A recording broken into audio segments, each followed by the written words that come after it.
आदौ प्रेमवती वृषाङ्गजननं सन्नैकतीर्थाटनं दुष्कर्मोपशमं च साधु शरणं सत्कर्मसंस्थापनम् हिंसावर्जितभूरियज्ञकरणम् मूर्तिप्रतिष्ठापनम् आर्यस्थापनमक्षराख्य गमनम् सत्संगी सजीवनम्। श्री अक्षरधामाधिपति पूर्ण पुरुषोत्तम श्री स्वामीनारायण बापा भगवते नमो नमः। श्री घनश्याम महाराजाय नमो नमः। श्री हरि कृष्ण महाराजाय नमो नमः। श्री सहजानंद स्वामी महाराजाय नमो नमः। श्री बापा श्री भगवते नमो नमः। श्री सद्गुरुभ्यो नमो नमः। श्री स्वामीनारायण गादी आद्य आचार्य प्रवर धर्म धुरंधर सनातन धर्म सम्राट परम कल्याणकारी जीवन प्राण स्वामी बापा भगवते नमो नमः।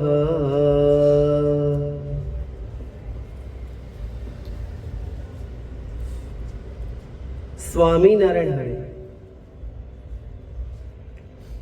સંવત 1876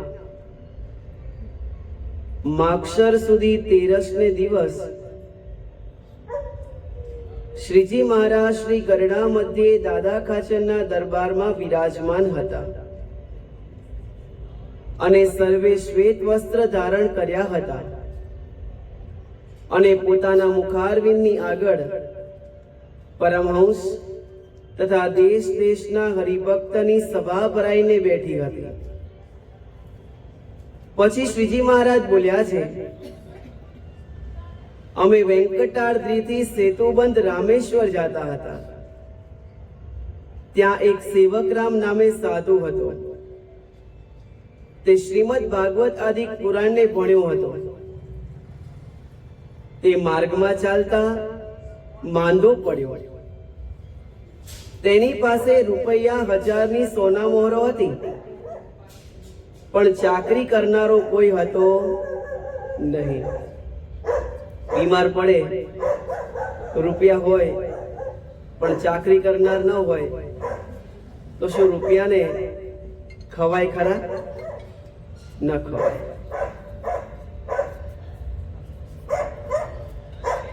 માટે તે રોવા લાગ્યો। પછી તેને અમે કહ્યું છે, કાંઈ ચિંતા રાખશો માં, તમારી ચાકરી અમે કરશું।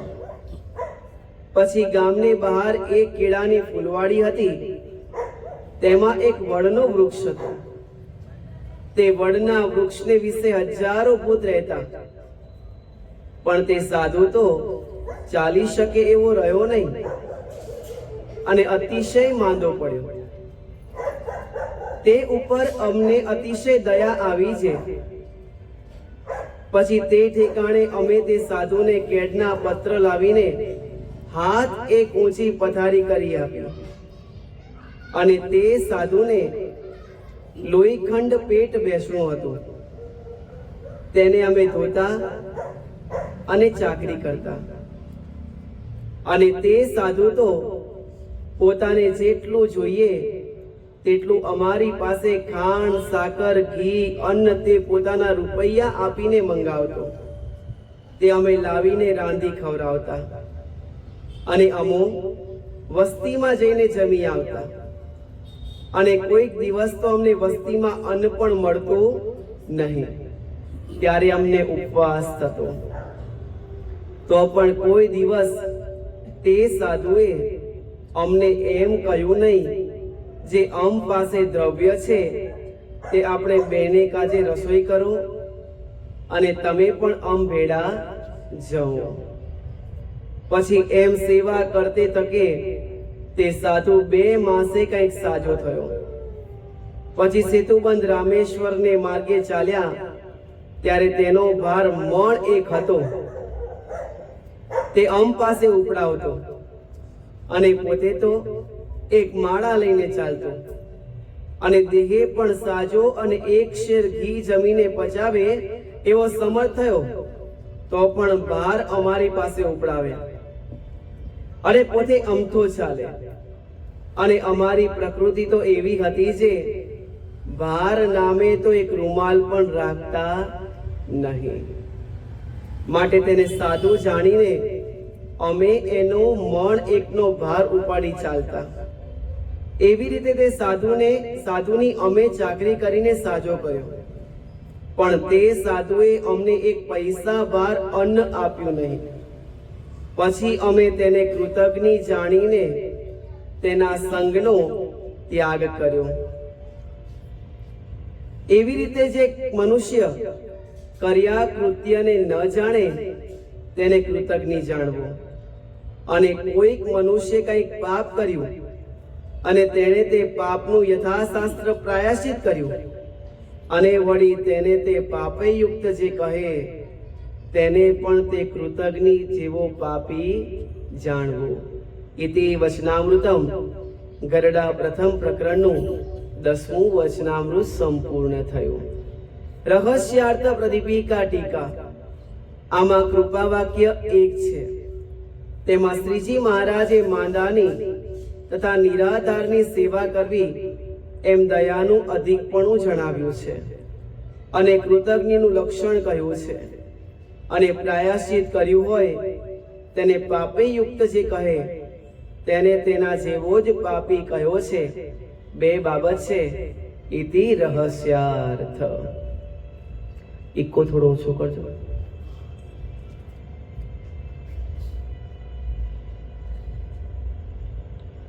આજે શ્રીમુખવાણી વચનામૃત ગ્રંથ પ્રાગટ્ય જયંતિ સ્વામિનારાયણ ભગવાને દિવ્ય મધુર કંઠે સમગ્ર વિશ્વ ઉપર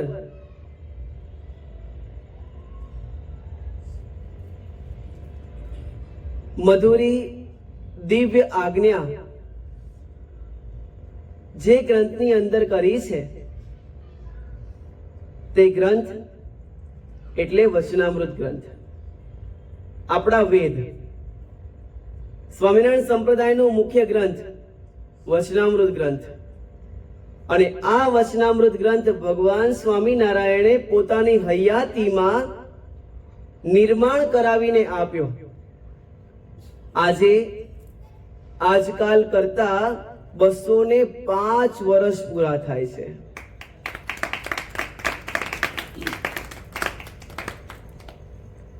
મહારાજે સાથે રહી અને આ ગ્રંથનું નિર્માણ કરાવ્યું છે. આ ગ્રંથના મુખ્ય લેખન કાર્યમાં સેવા આપનાર 5 સદગુરુઓ. એક તો આપણા ગોપાળ બાપા, બીજા મુક્તાનંદ સ્વામી, ત્રીજા નિત્યાનંદ સ્વામી, ચોથા બ્રહ્માનંદ સ્વામી અને 5મા શુકાનંદ સ્વામી. આ 5 સદગુરુઓએ આ ગ્રંથના લેખન કાર્યમાં, સંશોધનમાં બહુ જ મહેનત કરી છે. અને મહેનત કરી અને આ સ્વામિનારાયણ સંપ્રદાયને તેમજ સમગ્ર વિશ્વના મનુષ્યોના કલ્યાણને માટે અદ્ભુત ગ્રંથ તેની ભેટ આપી છે. આવો દિવ્ય મધુરો ગ્રંથ મહારાજે છેલ્લે વાત સમજાવી. કોઈક મનુષ્ય કંઈક પાપ કર્યું અને તેને કંઈક પાપનું યથાશાસ્ત્ર પ્રાયશ્ચિત કર્યું અને વળી તેને તે પાપે યુક્ત જે કહે, મહારાજ કહે છે કે એ તો કૃતજ્ઞ છે. કેવો છે? કૃતજ્ઞ. કૃતજ્ઞ અને કૃતજ્ઞ. કૃતજ્ઞ જ્ઞ લાગે, જ્ઞાનનો ગ લાગે. કૃતજ્ઞ ઘ લાગે. શું તફાવત છે? કૃતજ્ઞ જ્ઞ લાગે એટલે કર્યા કૃત્યને જે જાણે એને કૃતજ્ઞ કહેવાય. અને કૃતજ્ઞ કર્યા કૃત્યને ન જાણે એને કૃતજ્ઞ કહેવાય. સેવકરામ કેટલી સેવા કરી મહારાજે એમની, પરંતુ મહારાજની સેવાને ગણકારી નહીં, એને શું કહેવાય? કૃતજ્ઞ. સોના મોહરો હતી. કેટલી હતી? 1000 સોના મોહરો હતી. 1000 સોના મોહરો કેને કહેવાય? બાવો હતો. આ લોકની ભાષામાં કહીએ તો બાવો હતો, સાધુ હતો. સાધુ પાસે ક્યારે હોય પણ હતું. તો શું થયું? મહારાજ કહે છે કે આટલી સોના મોહરો હતી, પોતાના માટે ઘી, અન્ન, સાકર, અનાજ બધું મંગાવતો, રસોઈ અમારી પાસે કરાવતો, પણ અમને એક તલ ભાલ માત્ર પણ અનાજ આપ્યું નહીં. પોતે એકલો જમે. અરે ભાઈ, સેવક નો તાપ, મહેનતાણું ના આપીએ આપણે? મહેનતાણું પણ ના આપે. લોહીખંડ પેટ બેસણું હતું. એક હાથ ઊંચી કેડના પત્રની પથારી કરી આપતા મહારાજ. વિચાર તો કરો, કેડના પત્ર કેટલા પતલા હોય અને એક હાથ ઊંચી પથારી કરી આપવાની. આ થોડું ગાડલું છે? 2-4 ગાડલા મૂકો ઊંચું થઈ જાય એવું તો છે નહીં. કેડના પત્ર લાવવાના, સાફ કરવાના, પાથરવાના, બીજા લાવવાના, પાથરવાના. અને સંતોના નિયમ કેવા? ધારો કે એકવાર સંડાસ જવાનું થાય તો પછી નહાવું પડે. અને સાધુને લોહીખંડ પેટ બેસણું હતું, ત્યાં ને ત્યાં જ થઈ જાય. પછી એ પાંદડા કામ ન આવે, એ પાંદડાને ફેંકી દેવાના. ઓલા સ્વામીને નવડાવવાના, એમના વસ્ત્ર ધોવાના, એમને બીજા વસ્ત્ર પહેરાવાના, એમના માટે કેડના પત્ર લાવવાના, પાથરવાના, એમની ઉપર પોઢાડવાના. કેટલી સેવા કરતા હશે? એમના માટે અન્ન લેવા જવાનું, એની રસોઈ કરવાની, રસોઈ કરીને જમાડવાના, જમાડ્યા પછી એ બધા વાસણો ઉટકવાના, ઠેકાણે મૂકવાના.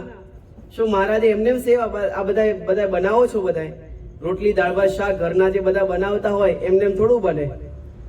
આ તો જે પરબારા બેઠા હોય એને ખબર ન હોય, એ જે બનાવતા હોય એને ખબર પડે.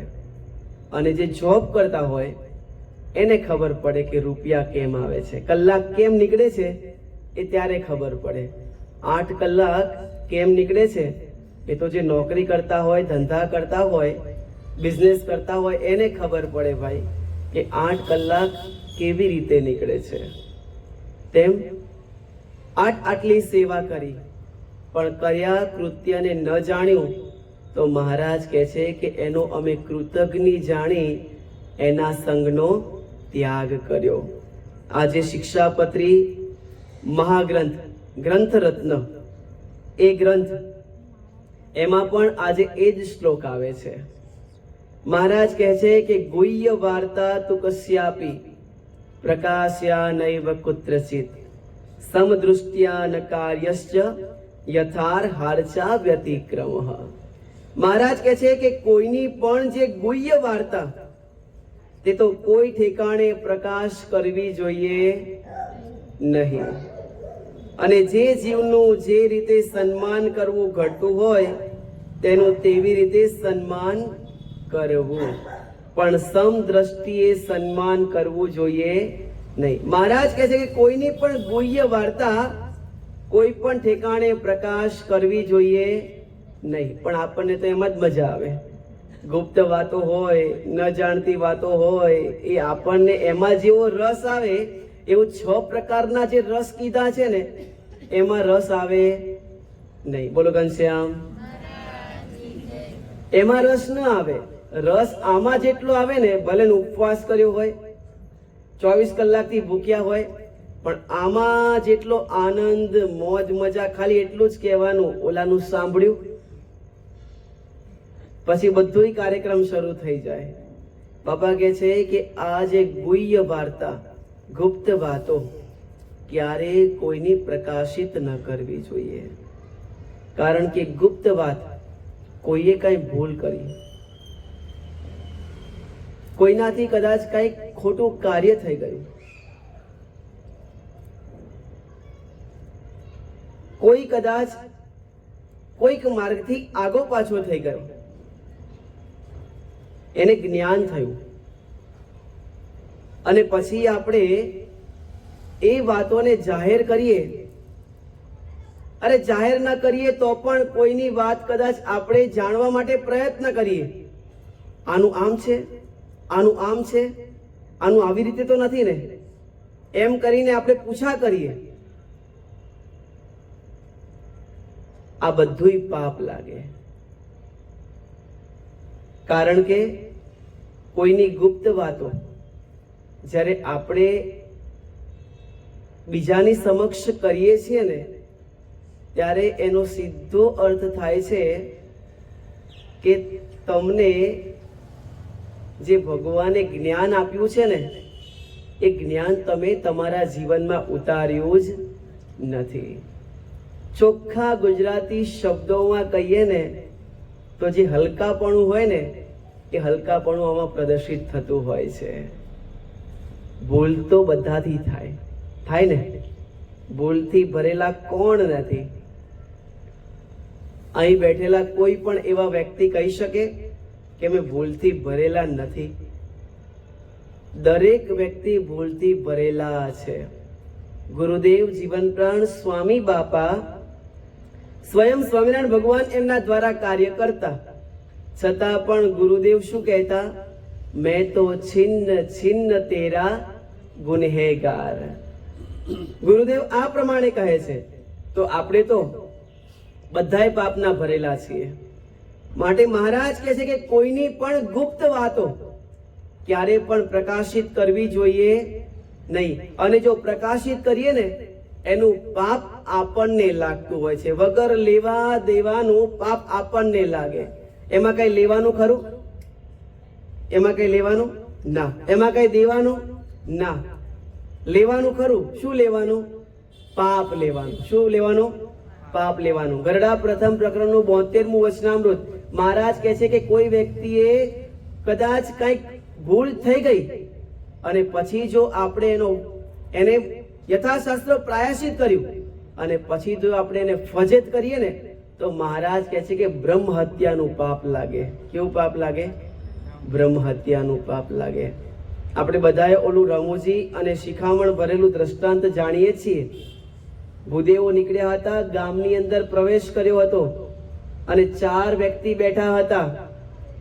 પૂછવામાં આવ્યું કે ધર્મશાળા જેવું છે? તો કહે છે કે સીધા માર્ગે ચાલ્યા જાઓ, આગળ ઓલા વાણિયાએ કઈક કરમશાળા જેવું ખોલ્યું છે. અરે પણ ધર્મશાળા બોલમ તારું જાય છે શું? પરંતુ આપણે બધા છે ને, આપણો સ્વભાવ કેવો છે? કોઈના ગુણ ગાવામાં આપણું મન એટલું માનતું નથી. અવગુણ ગાવામાં કલાકોના કલાકો વીતી જાય છે. અને જ્યારે ગુણ ગાવાની વાત આવે છે ને, ત્યારે 1 મિનિટ, 2 મિનિટ, 2.5 મિનિટ, વધારમાં વધારે 5 મિનિટ પછી સમનારાયણભાઈ આપણે આગળ બોલી શકતા નથી. કહે છે કે આગળ વાણિયાએ કર્મશાળા ખોલી છે ને, જાઓ ત્યાં. લેવા માટે ગયા 4 ભૂદેવો. અને વાણિયાએ પ્રેમથી લોટ આપ્યા, ઘી આપ્યું, સાકર આપ્યું, ગોળ આપ્યું, દરેક અલગ અલગ પત્તરમાં બધી આ પ્રમાણે સીધું સામગ્રી આપી લઈને આવ્યા અને આવતા હતા અને રસ્તામાં ભગવાનને કરવું.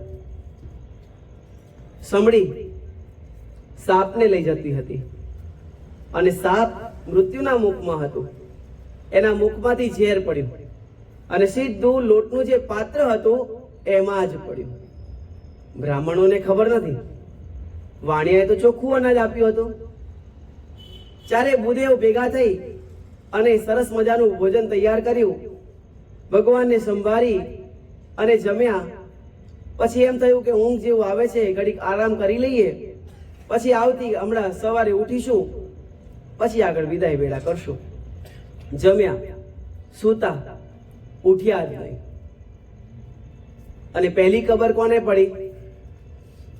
જે ચાર વ્યક્તિઓ બેઠા હતા ને, લોલક પાર્લામેન્ટ, એમને ખબર પડી. આ ગામની અંદર લોલક પાર્લામેન્ટ હોય ને, આમ તો લોલક પાર્લામેન્ટ ક્યાં હવે નથી બેસતું એ જ ખબર નથી. અને આ લોલક પાર્લામેન્ટ કેમ કહ્યું? લોલક ઘડિયાળ પહેલા આવતું ને, અત્યારે બંધ થઈ ગયું. ચાવી ફેરવીએ 24 કલાક સુધી ચાલે, પછી ફરીથી ચાવી ભરાવવાની અને આમ ને આમ ફરે રાખે. એ જ પ્રમાણે લોલક પાર્લામેન્ટ, લોલક આમ જાય આમ જાય, આમ જાય આમ જાય. એ જ પ્રકારે ગામના કોઈ પણ મનુષ્ય જાય અને ચોરે બેઠા હોય, બાબા જોઈ રાખે, આમ આમ આમ આમ. કોણે કેટલા વાળ કપાય એને ખબર હોય, આપણને ના ખબર હોય. તમે ક્યાં જઈને આવ્યા એને ખબર હોય, આપણને ખબર ના હોય. તમે કોની સાથે વાત કરી એ તમને ના ખબર હોય, એને ખબર હોય. અને આ લોલક પાર્લામેન્ટ એને પહેલી ખબર પડી અને પછી કહે છે કે કર્મશાળા જ ખોલી છે ને. અને આ પ્રકારે બોલે છે. ઉપર ધર્મરાજા પાપ લખવા માટે બેઠા છે. પાપ લખવું કોના માથે? વાણિયાભાઈ, એને તો સીધું ચોખ્ખું આપ્યું છે. ચારે ભૂદેવો, એમને ખબર નથી. સમડી સાપ એનું ખાદ છે, એને પણ ખબર નથી. અને સર્પ છે, એ તો મોતના મુખમાં છે, એને પણ ખબર નથી કે મારા મુખમાંથી આ ઝેર નીચે પડે છે, કારણ કે મોતના મુખમાં છે.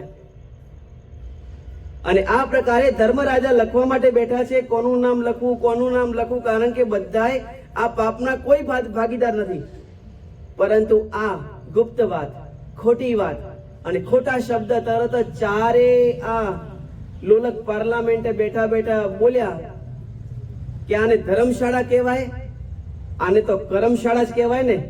અને આ પ્રકારે બોલ્યા, લખો પાપ આ ચારેના માથે. શું લેવાનું અને શું દેવાનું? રૂપિયા દીધા? ના. રૂપિયા લીધા? ના. અને પાપ લીધું ને.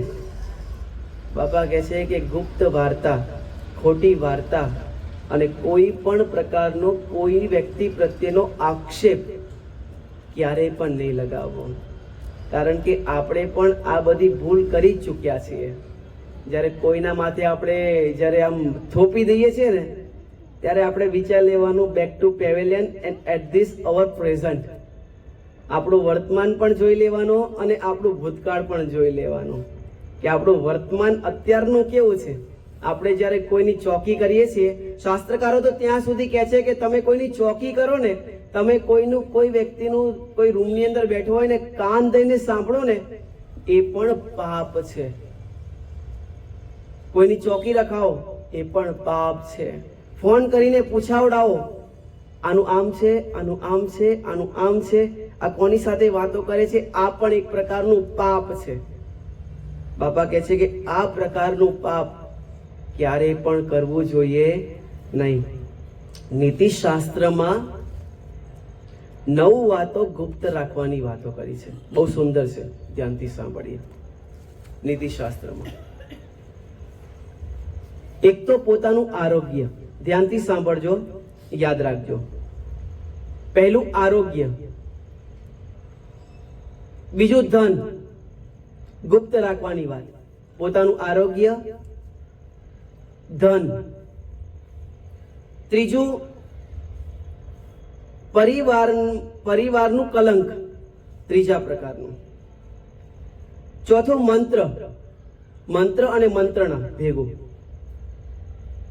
પાંચમું મૈથુન. છઠ્ઠું ઔષધ દવા. સાતમું તપ. આઠમું દાન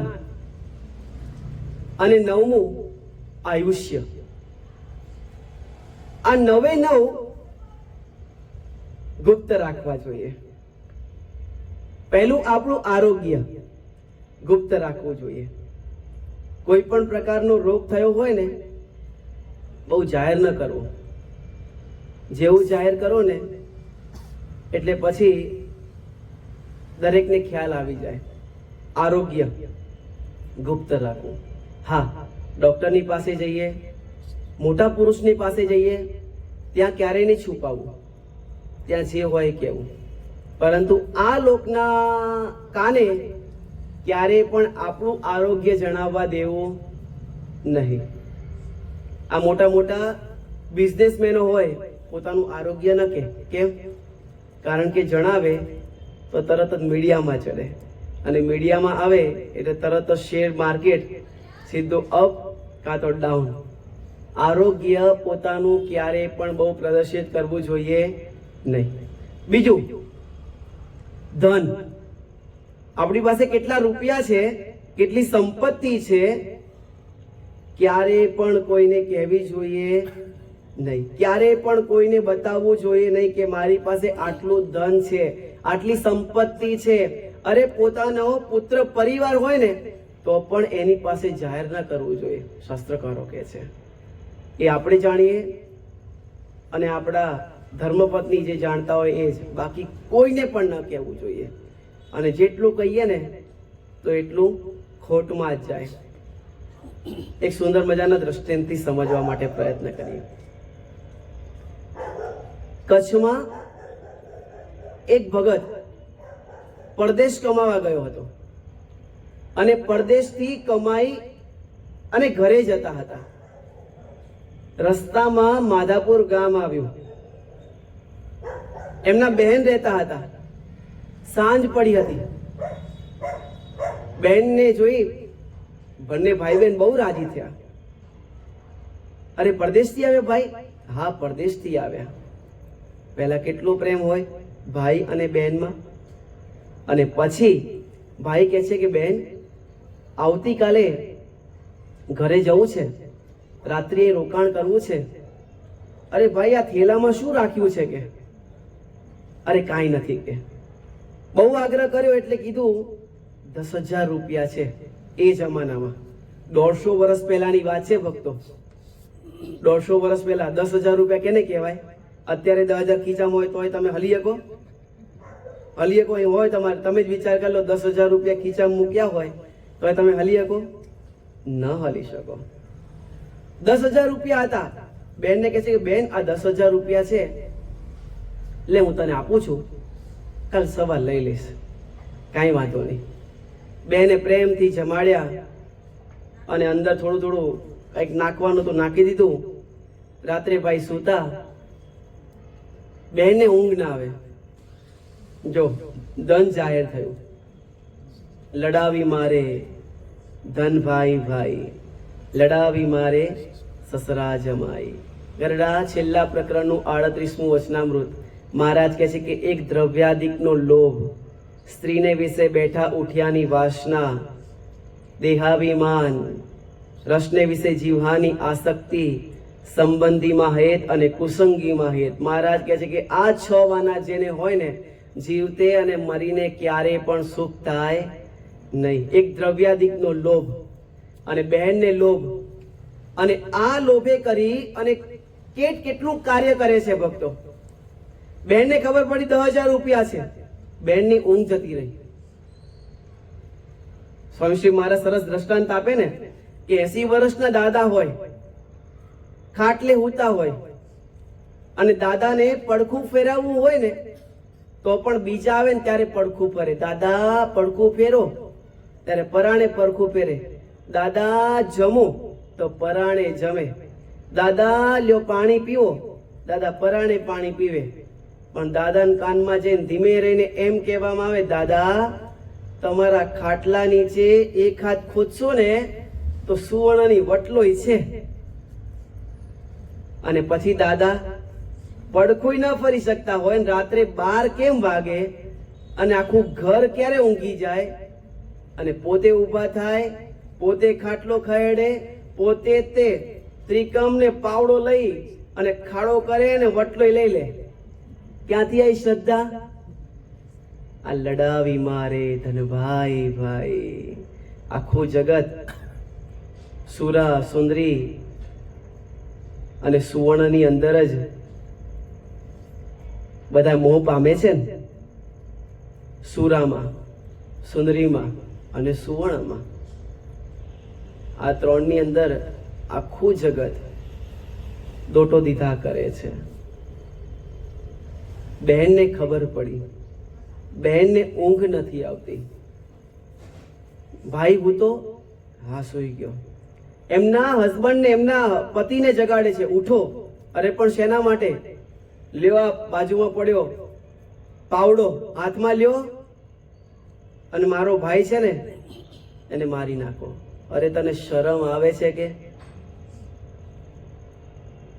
હા ના હા ના હા ના. પણ તારે મારવો છે કેમ? જો આની અંદર 10,000 રૂપિયા છે. 1 રૂપિયાને માટે તારા ભાઈને મારવા માટે તૈયાર થઈ? એના પતિએ તો ના પાડી તો આ બહેને પોતે હાથમાં લઈ અને પોતાના ભાઈને મારી નાખ્યો. જો ભક્તો, ગુપ્ત વાત. પહેલું આરોગ્ય, બીજું ધન. ધન જાહેર કર્યું તો આખું મગજ ફરી ગયું. ભાઈ ભાઈ કરતી હતી, ભાઈ ક્યાં ગયો કાંઈ ખબર પડી નહીં, મારી નાખ્યા. પોતાના ઘરની પાછળ જે વરંડો હતો ત્યાં ખાડો ખોદી અને પોતે એમને દાટી આવ્યા, કોઈને ખબર ન પડે ને એટલા માટે.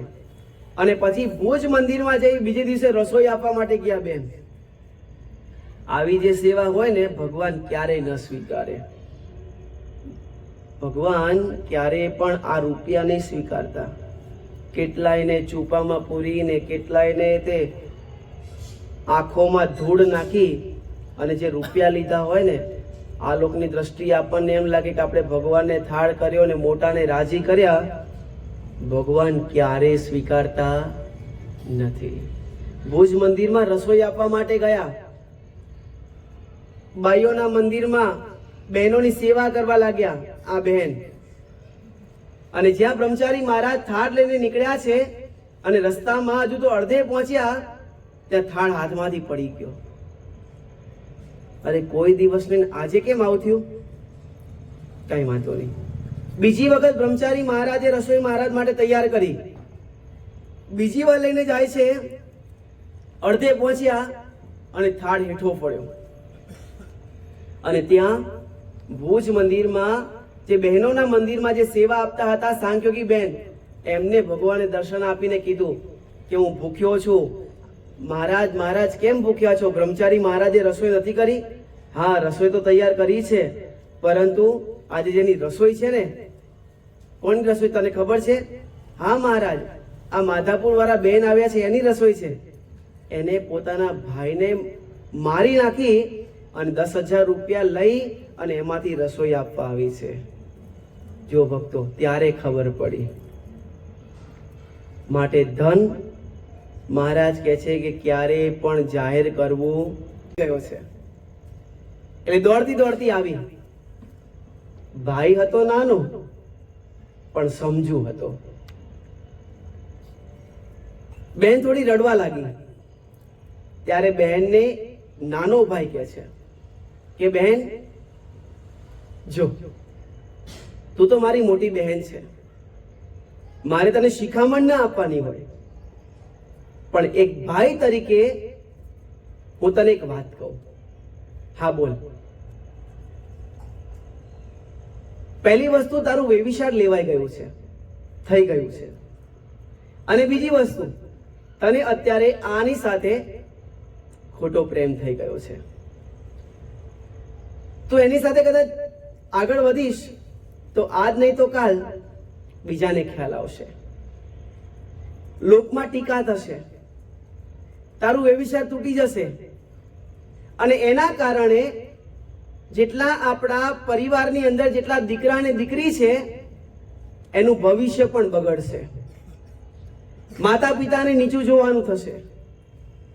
હા, તો ક્યારે પણ એવો સંદેહ ના કરીશ, તું એવો ક્યારે વિચાર ના કરીશ કે આ મારો ભાઈ ઘરે જઈને કહી દેશે તો, કોઈને કહેશે તો, અરે મારો છેલ્લો શ્વાસ હશે ને તો પણ આ તારો ભાઈ ક્યારે પણ આ તારી વાત જાહેર કરશે નહીં. આટલો ભરોસો રાખજે.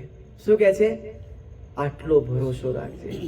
અને આ ભરોસો છે ને એ ક્યારેય તૂટવો ન જોઈએ. કોઈ પણ વ્યક્તિ જ્યારે તમને અંતિમ કક્ષાની વાત સામે ચાલીને કહે ને ત્યારે વિચારી લેવાનું કે આ વ્યક્તિને તમારા પ્રત્યે બહુ જ ભરોસો છે. સમજાય છે ને ભક્તો? કોઈ પણ વ્યક્તિ જ્યારે કોઈ પણ બીજા વ્યક્તિને છેલ્લા કક્ષાની વાત અર્થાત પોતાની અંગતમાં અંગત વાત, ખોટું કદાચ થઈ ગયું, કાંઈ પણ મોટું પાપ થઈ ગયું અને તમારી આગળ વાત કરે છે ને, એનો સીધો અર્થ થાય છે કે એને એના કરતા તમારામાં બહુ મોટો ભરોસો છે. અને આ ભરોસો ક્યારે તૂટવો ના જોઈએ.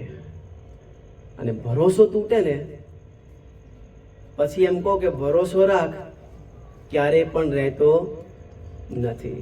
જો ભક્તો, આ ભરોસો અને વિશ્વાસ, એવો વિશ્વાસ આપણે બધાએ કેળવવાનો છે. કોઈ પણ વ્યક્તિ જ્યારે કહે છે ત્યારે બહુ જ પોતાનું દિલ આખું, પોતાનું હૃદય આખું નીચવી દેતું હોય છે. માટે એ ભરોસો તૂટવા ન દેશો.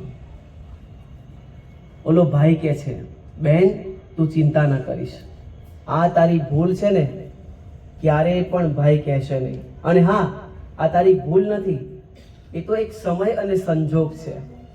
પણ તું આ મૂકી દે. તું મૂકી દઈશ તો તારો આખો પરિવાર બચી જશે. આ તારા ભાઈઓ અને બહેનો એ બધાય બચી જશે. તારા માતા પિતા અર્થાત મારા માતા પિતા, એમને ક્યારેય પણ નીચું જોવું પડશે નહીં. અને બહેન માની ગયા તો બહેન પણ સુખી થયા અને આખો પરિવાર પણ અકબંધ રહ્યો. જો ભક્તો, માટે મહારાજ કહે છે, પહેલું પોતાનું આરોગ્ય, બીજું ધન, ત્રીજું પરિવારમાં થયેલું આ કલંક, ચોથું મંત્ર. કોઈ જગ્યાએ મંત્ર કહેવામાં આવે છે અને કોઈ જગ્યાએ મંત્રણા કહેવામાં આવે છે. મંત્ર, ગુરુએ આપેલો મંત્ર. ગુરુ દીક્ષા લઈએ ને અને ત્યારે ગુરુ કાનની અંદર મંત્ર કહે શિષ્યને કે આ મંત્ર તારા છેલ્લા શ્વાસ સુધી જપજે, જા ભગવાન સુખી કરશે. અને એ મંત્ર ક્યારે પણ બીજાને કહેવાય નહીં. અને કોઈ જગ્યાએ મંત્રણા કહેવામાં આવે છે. જે પણ મંત્રણા થતી હોય ને એ બંધ બારણામાં થાય.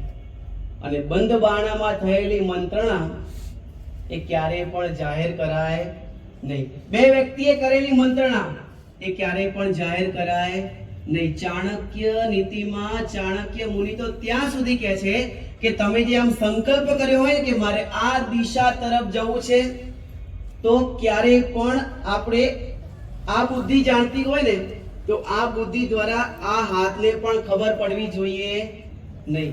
કારણ કે એ પરિણામને જો આપણે પહેલેથી જાહેર કરી દઈએ ને તો આ લોક ક્યારે પૂરું થવા દે નહીં. થવા દે. આ લોક ક્યારે કોઈને ઉચ્ચ ગતિએ જોવા માંગતું નથી. ઘનશ્યામ મહારાજની જય. આ લોક દરેકને નીચા જ જોવા માંગે છે. આ સમજી રાખો. આ તમે વ્યવહારમાં જોતા જ હશો, ચાહે ભણતરમાં હો, ચાહે યુવા અવસ્થામાં હો, અરે ચાહે તમે નોકરી ધંધામાં હો, ચાહે મોટા બિઝનેસ ચલાવતા હો, દરેક જગ્યાએ દરેક વ્યક્તિ એને નીચે જ જોવા માંગે છે. બંધ બારણે થયેલી મંત્રણા ગુપ્ત રાખવી જોઈએ. એને ક્યારેય પણ પ્રદર્શિત કરવી જોઈએ નહીં. આ રાજકારણની અંદર કેમ ઉથલ પાથલ થાય છે, કેમ અડધી રાત્રે આખી સરકાર બદલાઈ જાય છે, કારણ કે મંત્રણા ગુપ્ત રહેતી નથી. એક વખત શ્રીજી મહારાજે દાદા ખાચર, લાડુબા, જીવુબા, લાદા ઠક્કર, રાજભાઈ આદિ 5-6 મોટા જે હરિભક્તો હતા એમને બોલાવીને મહારાજે કીધું કે આ ગઢપુરમાં આપણે મંદિરનું નિર્માણ કરવું છે. રાત્રે મહારાજે વાત કરી હતી. સવાર થયું અને જીવા ખાચર દોટ કાઢતા કાઢતા મહારાજની પાસે આવે અને મહારાજને કહે છે કે મહારાજ, મંદિરનું નિર્માણ કરો છો ને અમને કહેતા નથી.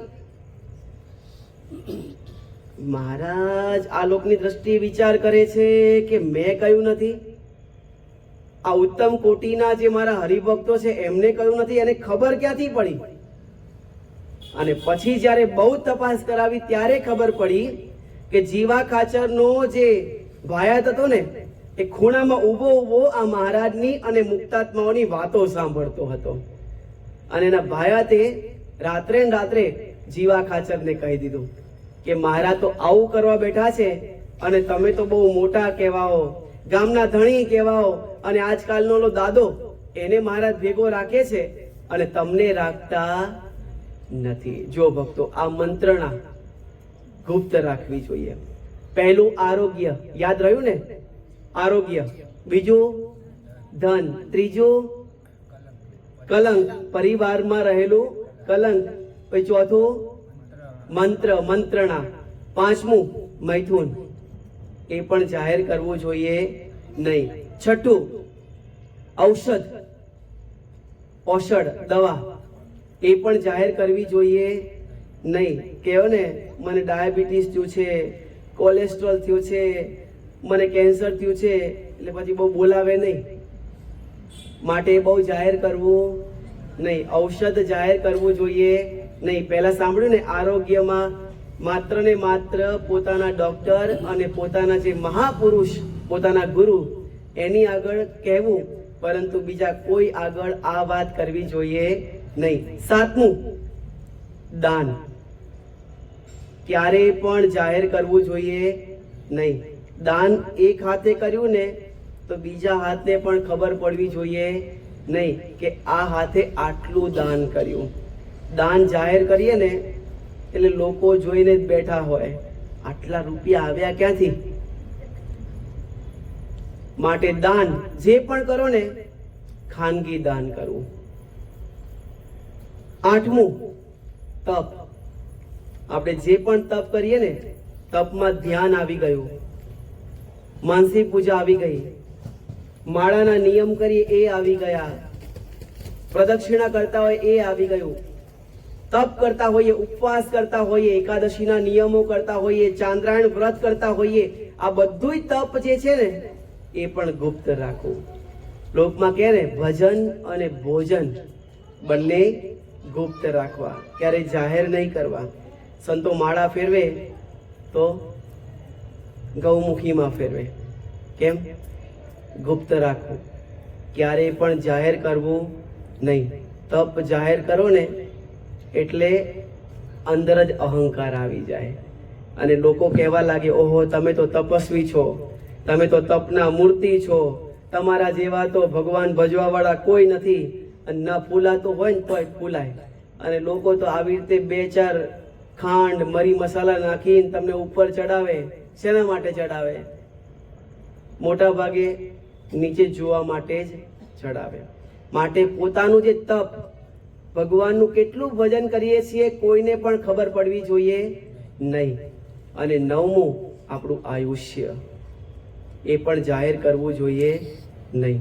બાપા કહે છે કે આ બધી ગુપ્ત વાતો ક્યારેય પણ, નીતિશાસ્ત્રમાં કહ્યું છે, ક્યારેય પણ જાહેર કરવી જોઈએ નહીં. જો ભક્તો, બ્રહ્માનંદ સ્વામી કવિ સમ્રાટ હતા. સ્વામિનારાયણ ભગવાનના પહેલી પંક્તિમાં બેસવા વાળા એ સંત શિરોમણી હતા. એમને પણ લોકોએ બહુ પરેશાન કર્યા. વડતાલનું મંદિર મહારાજે તૈયાર કરવા માટે બ્રહ્માનંદ સ્વામીને મોકલ્યા હતા. મહારાજે એમ કહ્યું હતું કે સ્વામી જાઓ, મંદિરનું નિર્માણ કરવા માટે જાઓ, પરંતુ નાનું મંદિર કરજો. કેવું મંદિર કરજો? નાનું મંદિર કરજો, મોટું મંદિર કરશો નહીં. અને બ્રહ્માનંદ સ્વામી નીકળ્યા છે. ઓ જગ્યા જોઈ વિચાર કરે છે કે પૂર્ણ પુરુષોત્તમ સર્વોપરી સર્વાવતારી ભગવાન સ્વામિનારાયણનું મંદિર કરવું હોય ને નાનું મંદિર, અને એ પણ વડતાલમાં, ના ના ના ના, મોટું મંદિર થવું જોઈએ ભગવાનનું. અને ભગવાનને કહેવડાવ્યું કે મહારાજ અમારે તો મોટું મંદિર કરાવવું છે. ત્યાં તો મહારાજે નિત્યાનંદ સ્વામીને એક પત્ર આપીને મોકલ્યા છે, અને પત્રમાં લખ્યું હતું કે અપની પહોંચ વિચાર કે ભરીએ તેથી દોડ. અપની પહોંચ વિચાર કે ભરીએ તેથી દોડ. આપણી પાસે 1000 રૂપિયા હોય ને લાખ રૂપિયાનો ખર્ચો કરીએ, ક્યાંથી લાવવાના? અપની પહોંચ વિચાર કે ભરીએ તેથી દોડ, તેતા પાવ પસારીએ જેતી લંબી સોડ. જેટલા પગ લાંબા થતા હોય એટલું જ પથરાય, પછી લાંબુ ન પથરાય. પછી એ બધું આપણા માથે જ હોય. વાહ વાહ વાહ વાહ વાહ વાહ. ભગવાન બાપા સ્વામી બાપા, આપણા વેદરત્ન બાપા અને પરમ પૂજ્ય આચાર્ય સ્વામી શ્રી મહારાજની આજ્ઞામાં વર્તીએ. ખાલી એક ટૂંકાણમાં વાત કરી દઈએ. આપણા પ્રેમ મૂર્તિ બાપા આપણા બધાનું જાણતા ને, છતાં કોઈનું ક્યારેય પણ કીધું? ક્યારેય પણ કીધું? આપણે પ્રાર્થના કરતા, જણાવતા, આપણી ભૂલ કહેતા, પણ ક્યારે પણ કોઈને કીધી? ના. કારણ કે એ દરિયા દિલ સત્પુરુષ. હા, અસત્પુરુષ હોય ને એનું દરિયા દિલ ના હોય, અને જે સત્પુરુષ હોય ને એનું દરિયા દિલ હોય. બોલો અક્ષરધામના અધિપતિ સ્વામિનારાયણ બાપાની જય, ઘનશ્યામ મહારાજની જય, હરે કૃષ્ણ મહારાજની જય, સહજાનંદ સ્વામી મહારાજની જય, બાપા શ્રી જય, સદગુરુ શ્રી જય, સ્વામિનારાયણ ગાદીના આદ્ય આચાર્ય પ્રવર સનાતન ધર્મ સમ્રાટ પરમ કલ્યાણકારી જીવન પ્રાણ સ્વામી બાપાની જય. તેમનું નિમિત્ત છે પરિવારમાં જે કોઈ ધામમાં ગયા છે તે સર્વેને શ્રીજી બાપા, સ્વામી બાપા, વેદરત્ન બાપા અને પરમ પૂજ્ય આચાર્ય સ્વામી શ્રી મહારાજ વધુને વધુ મૂર્તિના સુખમાં ઝીલાવે, તેમજ સમગ્ર પરિવાર વધુને વધુ કારણ સત્સંગના રંગે રંગાઈ અને ખૂબ ખૂબ સત્સંગની સેવા કરે, અને સર્વેનું સ્વાસ્થ્ય સારું રહે, અને સર્વે કાર્યોમાં ભગવાન બાપા, સ્વામી બાપા ભેગા પડે. તે નિમિત્તે આ યજમાને પ્રાર્થના અને સભાનું આયોજન કર્યું છે. આપણે આ પરિવારને ખૂબ તાલીઓથી વધાવીએ.